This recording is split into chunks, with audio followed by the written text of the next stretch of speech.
After infidelity, many people want closeness, even with the person who cheated on them, more than ever. They want reassurance. They want their partner to see them, understand them, hold them in their pain. And at the same time, they want to push them away. They want to withdraw. They want to shut down. And they feel uncomfortable being seen. So the question people end up asking, or maybe you don't even realize this is happening, but maybe this question will help you. Question is, why do I want closeness so badly? And why do I keep pushing it away the moment that it feels possible?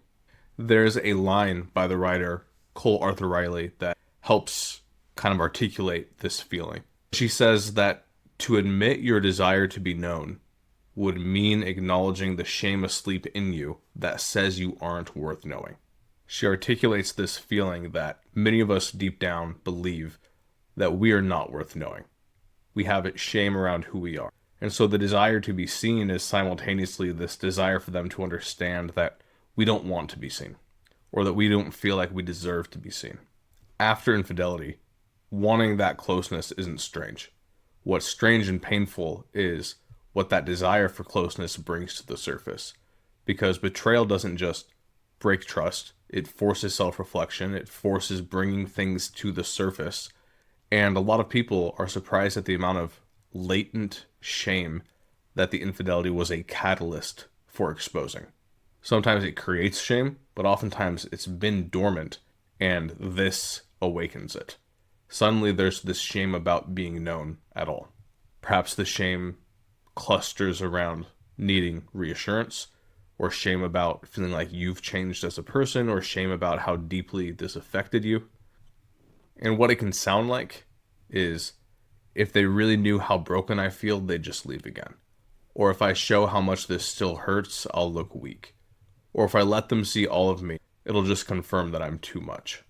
So there's this conflict. The desire to be known runs headfirst into the fear of being exposed. In other words, closeness, intimacy feels like a risk. And not because the connection itself is bad per se, but being seen just feels dangerous now. And so sometimes people misinterpret this. Sometimes they think this means that they're insecure, or that they don't trust their partner, or that they're emotionally immature now. A lot of times they'll talk to themselves, kind of negative self-talk, saying things like, I should be over this by now. But what's driving it is shame. And shame doesn't usually make it really obvious that it is shame. Shame is really good at shape-shifting into other emotions. Shame can dress up as being logical, or it can dress up as protective, it can dress up as even wise. It convinces you that staying unseen is safer than being seen and rejected again. So what it looks like in practice is wanting reassurance but then feeling embarrassed for needing it, or wanting closeness and then shutting down emotionally, sharing facts but hiding feelings, and just pulling away the moment that the intimacy and the connection starts to feel real. But what makes it really clear that it's shame is the judgment that comes after this behavior. It's the judging yourself for going through this cycle. It's judging yourself for having the pain. It's judging yourself for not wanting anyone to see the pain. And I think for a lot of people, what's happening, what's causing this is you've just made the connection that when I was open, when I had my heart wide open, that's when I got hurt. So now I need to cower in shame and protect myself. But because you're in pain, you want that connection to comfort you. And so it's this very strong, kind of like two magnets next to each other that are polar opposites, two opposite forces, and you just get caught in the back and forth in the whirlwind. But across psychology, spirituality, philosophy, there's sort of a shared understanding of how to approach shame. And the wisdom that's often shared, and I think it's right, is that shame thrives in secrecy.